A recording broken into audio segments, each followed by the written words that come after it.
I'm Franz, and I'm the office manager here at Christ Episcopal Church. And this is a new thing we're trying out called the Interesting People of Christ Church. And I could think of nobody more interesting than my good friend, the Reverend John B. Steinberg. John, how are you? Great. Great. I hope you're comfortable. You can appreciate the PBS quality setup we have here. Now, I'm willing to see how this experiment is going to go. You know, I have no idea. This is Franz throwing things at the wall, hoping something sticks and works. Okay, gotcha. So we'll find out one way or the other. Well, John, tell me a little bit about yourself. Where did you grow up, and what was your childhood like? We're getting very Freudian here. Okay.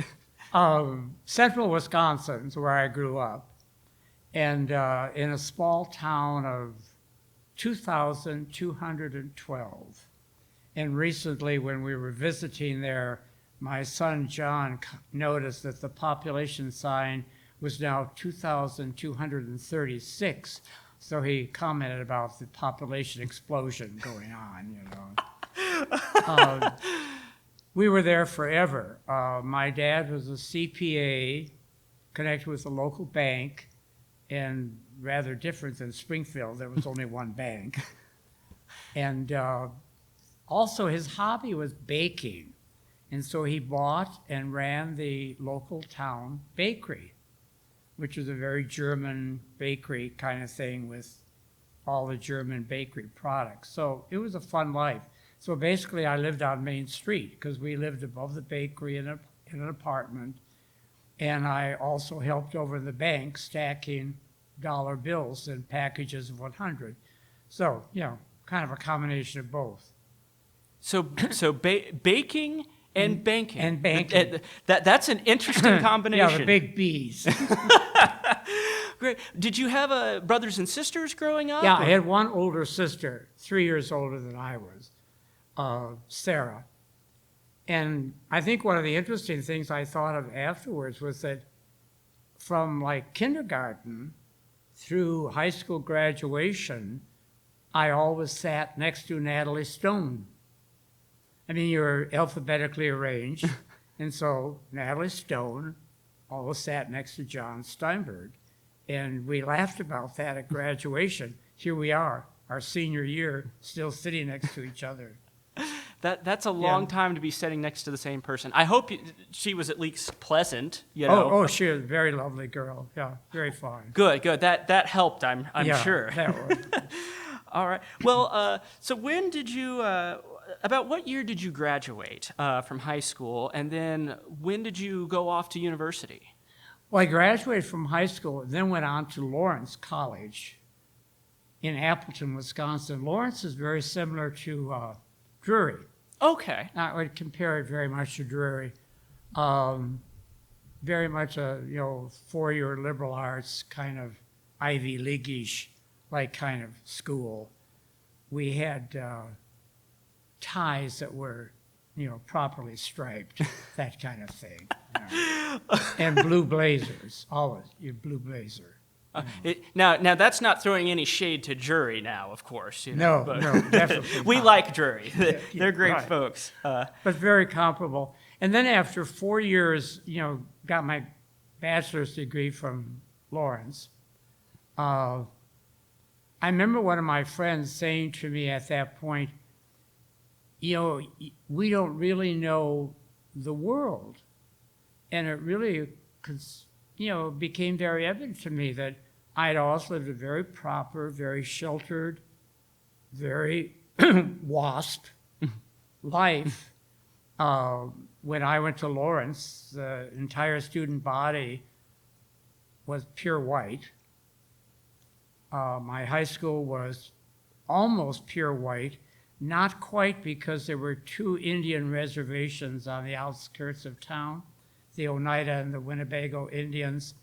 And so there were a few Native Americans who were in my class, and they were just there. I mean, no one, wasn't any issue. But when I finished Lawrence, as I said, my friend made the comment to me, you don't really know what the world is like. And I said, well, how do I find out what the world is like? And he said, you go to New York. And so I called my parents and said I applied to Columbia University and to Union Theological Seminary, which was a part of that structure. And I was accepted. And so I was going to go to New York. And I remember my mother went into hysterical weeping because she was convinced that I was going to be harmed totally in the big city of New York. I packed everything I had in 2 suitcases, had a typewriter under one arm, got on the train, Pennsylvania Railroad, and rode all the way to Manhattan Island. Wow. That is that is some powerful imagery right there. Do you have a photo of this anywhere? No. No, probably not. Because I would love to see that photo of John Steinberg before and after. Well, let me ask you, kind of going back to your time at Lawrence, what did you major in for your bachelor's? Did you said you were going to New York to study theology? Is that what you majored in Wisconsin? No. My major in Wisconsin at Lawrence was a combination of more philosophy and literature. Okay. Was that kind of a major. I did a lot with music there too. I was in a musical fraternity and sang in the college choir, played in the orchestra, played in a jazz band. Can you imagine me, a percussionist in a jazz band? That actually, I've never thought of it, but I can see it as wild and interesting as you are, John. Oh, yeah. Anything can come out of this interview, so. Yeah, so we had fun, yeah. But that was kind of the background that I came to New York with. Tell me a little bit about your time in New York. What was that like? And was it a culture shock? Oh, it was amazing, totally amazing. I was there for 3 years to get my master's degree in theology. Did a lot of work in the community of New York. Community, do you say community or the city of New York? Because the seminary, and I think very wisely, looked at us and said, you guys really don't know very much. And so we worked every weekend in a church in New York. And they simply said, here's the subway map, here's a handful of subway tokens, and go find this church. And you were interviewed, and you ended up working there on the weekends, doing a lot of assistant clergy kind of stuff, which was fabulous. You got paid for it, and you really learned what it was like.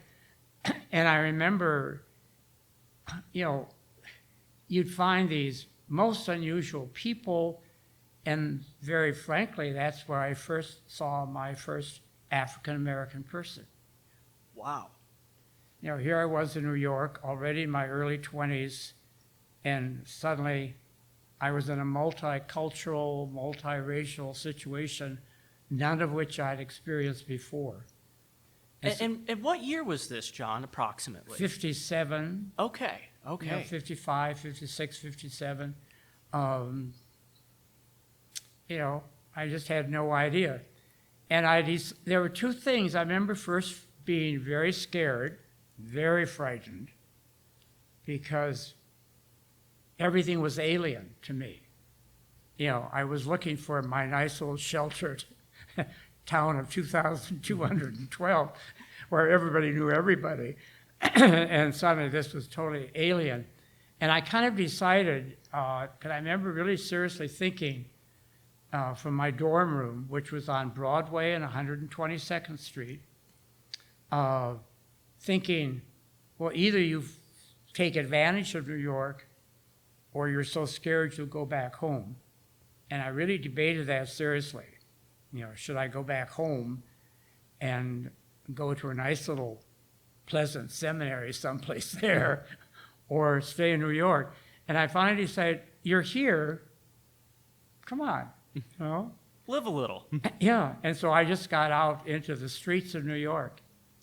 And I remember it was so important because once in one of my Old Testament classes, this Old Testament professor, marvelous guy, turned to this young guy who was, very much like me, and he turned to him and he said, broke in his lecture, and he said, we're talking about people and culture and the Old Testament people and culture, etc. He turned to this guy and he said, when were you last in Times Square? And the student just kind of went, oh, I haven't been there, sir. Kind of like this. The professor, reached in his pocket, took out, I think, like a $5 or $10 bill. I couldn't tell how much. And also a handful of subway tokens, which at that time cost 15 cents each. Big investment. He handed this to the kid and said, get out of here and go down and spend the day in Times Square and then come back tomorrow and learn New Testament and Old Testament. And the kid, I remember just we all sitting there going, oh my, what do we do? Are we next? And so I remember doing that. I did New Year's Eve in Times Square. Had to have that experience. And an experience, I'm sure it is. Sure, It certainly shrinks your bubble of comfort, I imagine, Oh, right, yeah. But that was just part of life. And I was there for 3 years. The fun thing about it, of course, was that's where I met Darlene, because she came to Columbia at the same time to study languages, Greek and Hebrew and Aramaic, which she was a pro in, and that's where we met. Wonderful. Well, tell me a little. Going back just a little bit. So you were studying theology. Had you been raised in any particular church or belief set up from Wisconsin, or did that change when you went to university? And did that change when you went to New York? Well, in the small town in Wisconsin that I was raised in forever, there were 3 churches. Either you were a Roman Catholic, or you were a German Lutheran, or you were a Protestant. And the Protestant church in that town happened to be a congregational church. So my mother, who was an Episcopalian and from Great Britain, all the British background, she was very British, and my father, guess the name Steinberg, was a German Lutheran. When they met and became married, they moved to Nakusa, and my mother said, I'll never be caught dead in a German Lutheran church, because they were still doing a lot of the services auf Deutsch. Ah. And obviously my dad, as a German Lutheran, would never ever think of going darken the door of a Roman Catholic church. I mean, that was just unreal. And so they said, well, I guess we got to go to the Protestant church. When you have we got to compromise. Yeah, when you have 3 churches. And so that's where the family became Congregationalists. Okay. But always there was that Episcopal overlay that my mother would add to the activity. And she would have us read different things at home.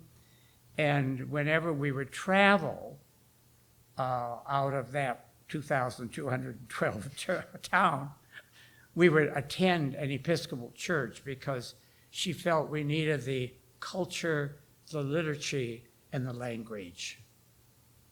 So would you say your mom was a bigger influence religiously, spiritually than maybe your father was? No, they were both pretty equal, but Dad was always the one who was concerned with the maintenance of the church. Being the typical CEO, he was often the church treasurer. He was often the person who had the every member canvas, which he always called the fleecing of the flock. It's time for the fleecing of the flock. I love that. Well, maybe we'll adopt that as our campaign slogan this year. I think we could the shearing of the sheep. The shearing of the sheep would work as well. What a great slogan. All right, so let's go back, John, and tell me a little bit about how you met Darlene. Well, on Sunday night, we would all come back from where we'd worked that weekend in a church. And so the seminary would sort of have a fellowship gathering in the fellowship hall, which looked almost like a Gothic cathedral.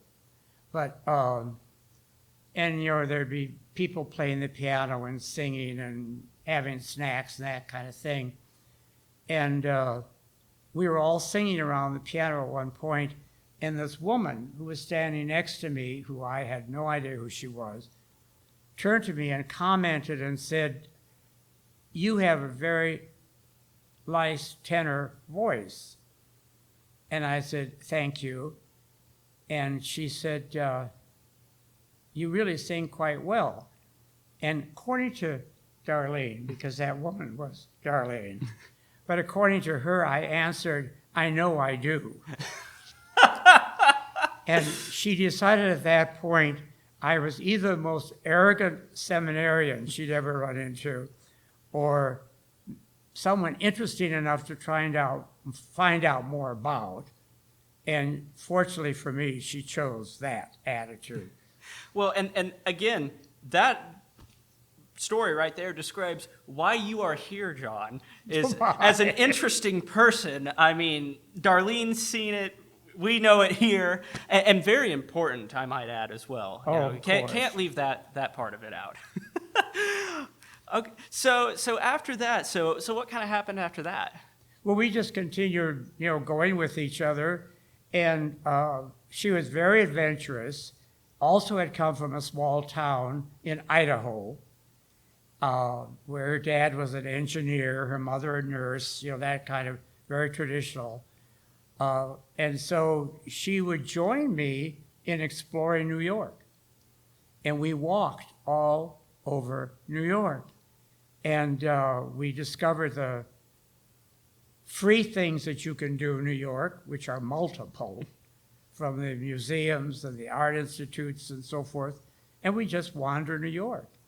And so a famous date for us was going down Fifth Avenue, stopping for lunch maybe someplace, at some cheap little hole in the wall, and then continuing on across Broadway. I mean, we just, she was adventurous like that, so it worked out really well.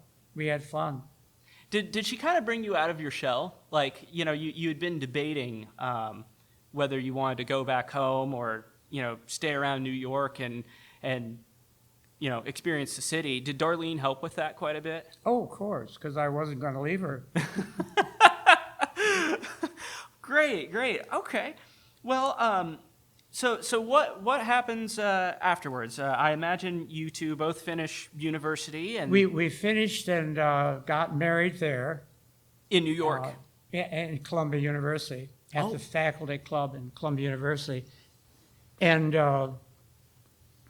then I decided to do a parish ministry, and we went west, which is an interesting thought, because Darlene's parents were in Idaho, mine were in Wisconsin, so we said, what's in between? And what was in between was Wyoming. And so we went to Wyoming. And I served the parish ministry for 10 years in a church in Wyoming. And Darlene taught school in the local school system, and we had John, our son. And that went really well, and I really enjoyed but in a small town, we were in like Pinedale, Wyoming, which is up in the mountains, elevation of 7,250 feet, 23 days of frost-free summers. And again, being a small town, it was a county seat, 75 miles from Jackson, Wyoming, where the nearest hospital was. And again, the town had a Roman Catholic church, the community church, which I was serving, and a small Mormon community. And at one point, some bishop in the Episcopal Church had built a little log chapel for an Episcopal group. But of course, in the town, there were probably like maybe 14 Episcopalians, if you counted their pets as well. But, and so we just all came to the one church. So again, that Episcopal influence was there. They were amazed that I knew such things as a prayer book, that I was willing to use it for different services. And the community church, because it had Lutherans going to it, Presbyterians going to it, Episcopalians, Congregationalists, of course, was a much more liturgical church, bringing in all of these different cultures. Like we came forward for communion instead of sitting in the pew, things like that. They were pretty obvious. And then I also found that I was used a lot by the area social services people, because I was the only one there as a clergy, the only one who had training in a certain amount of counseling, which I took at Union and Columbia. And so they would call me in as beginning, remember this is in the 60s, in the beginning of child protection issues. I remember we had a local barber, the only one in town, who got depressed one winter and killed himself and his wife and left 2 children. And the local judge called me and said, "What am I supposed to do with these 2 children? Is there someone in your church who will take these 2 children?" And I said, "Well, that would have to be foster care." And, well, how do you do foster care? I mean, we were all at the very beginning of that. And so for a number of years, I had a lot of that involvement. And then one day, the woman who was head of the state social services system for all of Wyoming called me on the phone. And she said, "Have you ever thought of going into social services full time? Because you're a natural. And we've worked with you, and you do really a good job. And I can offer you this much money and this much situation and all this." And of course, she outbid the church by hundreds of dollars, which was interesting. And so we moved to the larger community of Rock Springs, Wyoming, which is 10,000 people, which was considered huge. This is Wyoming, remember. The entire population of Wyoming was 437,000 people at that point. So take, what is that, about maybe half of, it's about double Springfield, and spread it all around Missouri. So, Right. Wow, that's pretty rural. Yeah, very rural, very rural. And so I started working for the social services office for Western Wyoming and ran the adoption, foster care, child protection, family services program. And the nice thing about it is that after about, 5 years, after I'd done it for 5 years, the state said, "Okay, you're doing fine, but you need the official degree of a licensed clinical psychiatric social worker. And we want you to get this." And I said, "Okay, that's fine. I have nothing against higher education." And they said, "Well, we'll pay for it." And I said, "That's even nicer." and they said, "And we'll also give you your salary while you're going to school." And I said, "That's a pretty good deal." That's the millennial dream right there, John. Yeah, that's a pretty good deal. So I went to the University of Utah in Salt Lake City and was there for 2 years to finish that degree. All right, John. So you got this amazing offer to become licensed in this field. How did that go? It went really well. I enjoyed my years there. I was an older student at that point, and the University of Utah was very cognizant of what I'd already done And so they were willing to kind of help me do a lot more original study than just the rote this class after this class after this class. And then when I finished there, I went back to Wyoming. That was the agreement. I had to return to Wyoming. And then I went into the state office to be the state director of Family and Children's Services. And the interesting controversy that happened there was that I had informed them all along that I am an ordained clergyman and I do not wish to give up this standing or deny it in any kind of way. Mm-hmm. And so, I want to keep that. And they said, well, you'll have to be interviewed by the governor because he'll want to know about that. Remember, this is a very small populated state. Well, the governor, interestingly enough, was sort of a weak-kneed Episcopalian at that point. And I remember I was sitting in his office in the Capitol being interviewed, and he said, so you're an ordained clergy? And I said, yes, I am. And you want to remain that? And I said, yes, I do. And so you'll be doing stuff on the weekend involving a church? I said, yes, I will.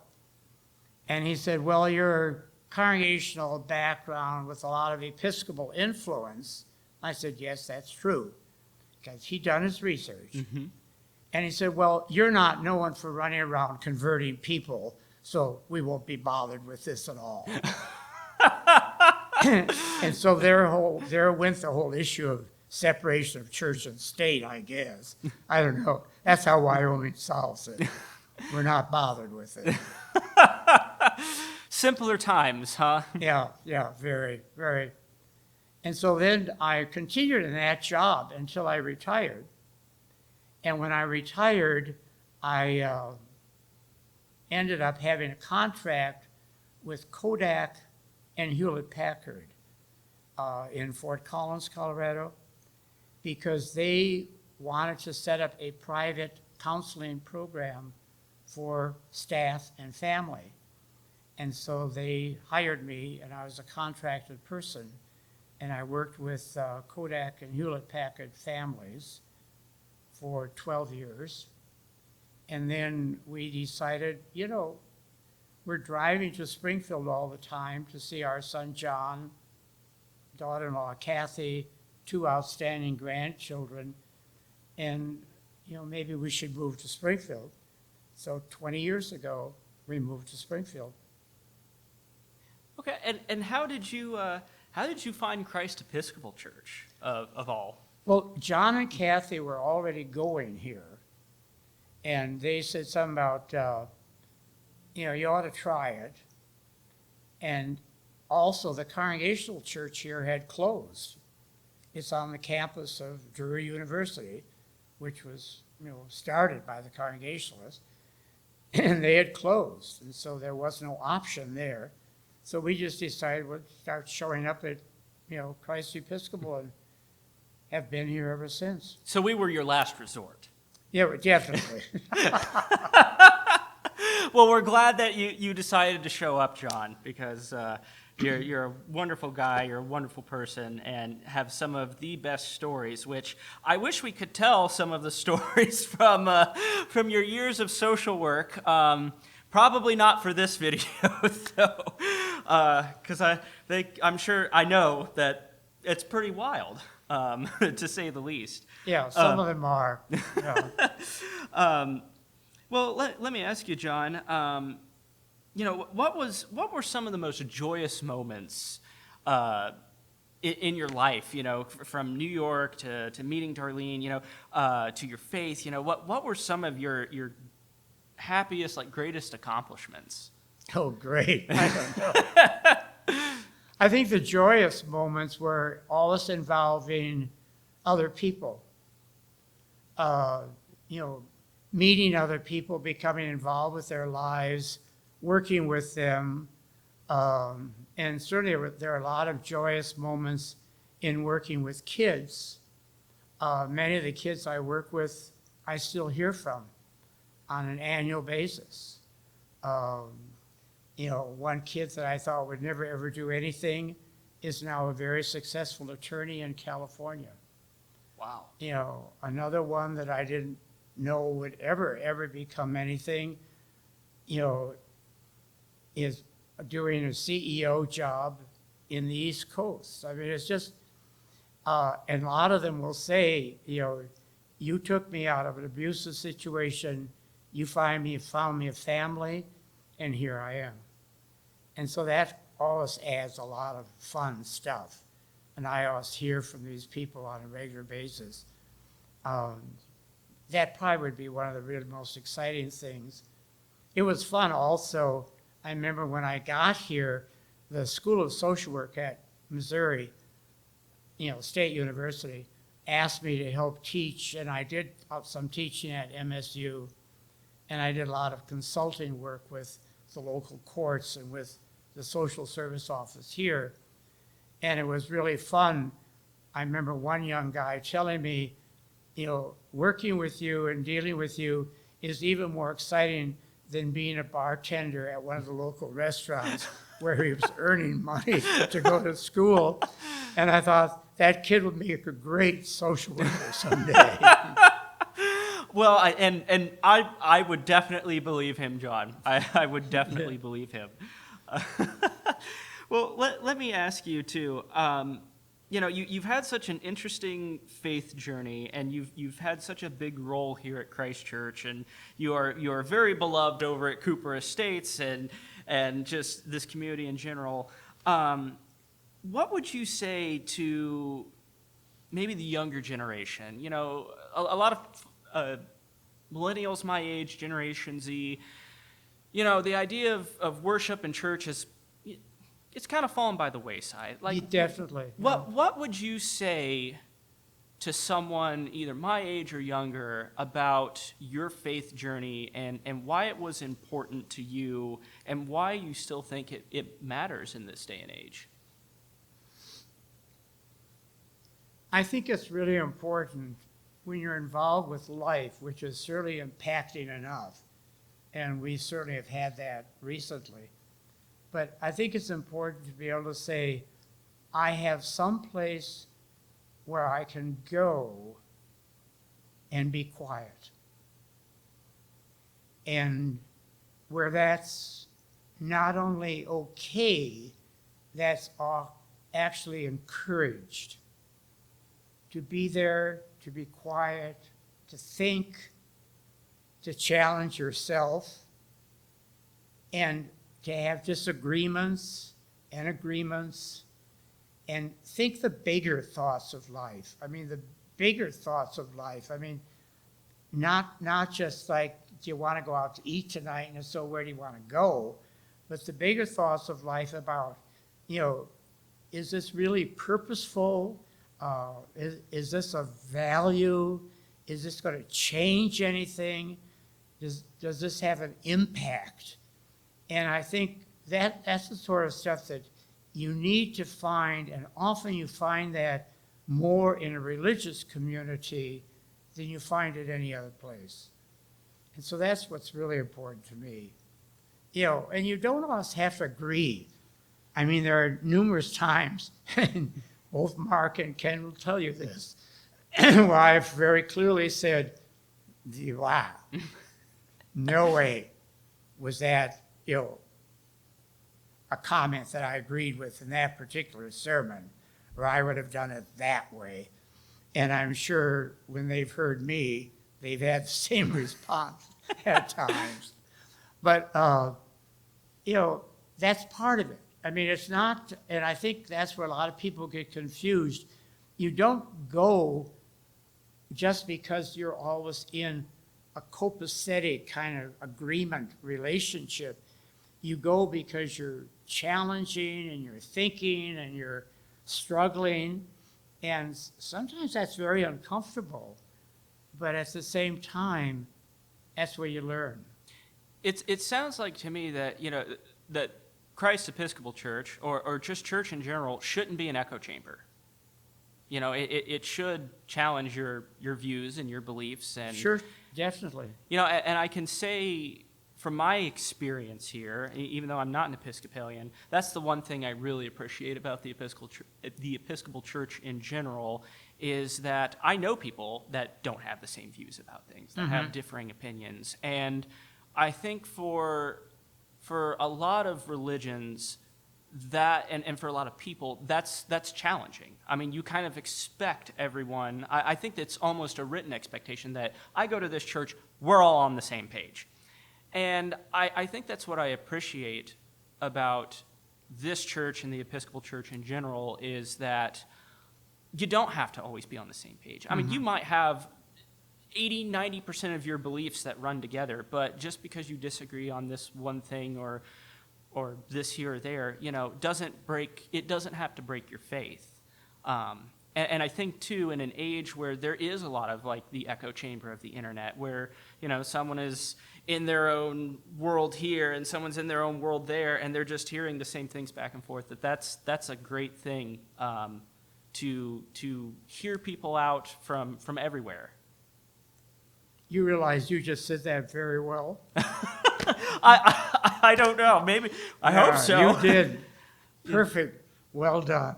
Well, thank you. I don't mean to steal your interview, by go any ahead. means. Anytime. Well, John, thank you so much for doing this.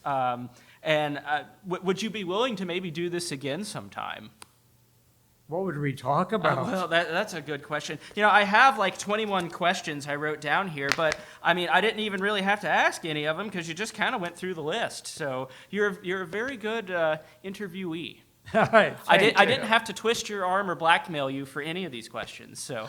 And I watched the language beautifully. Did you notice? I did. I did. And so I didn't tell you some of the more colorful social work stories. Well, for anyone who is interested, talk to John Steinberg. He's here just about every Sunday. If you would like to hear any of his colorful, interesting tales from such an interesting person, go find him here at Christ Church. Ask him about his life. Take him to lunch. He'll appreciate it, and I think you'll have a great experience and a good time. John, thank you again so very much for doing this. Really appreciate it. You're welcome.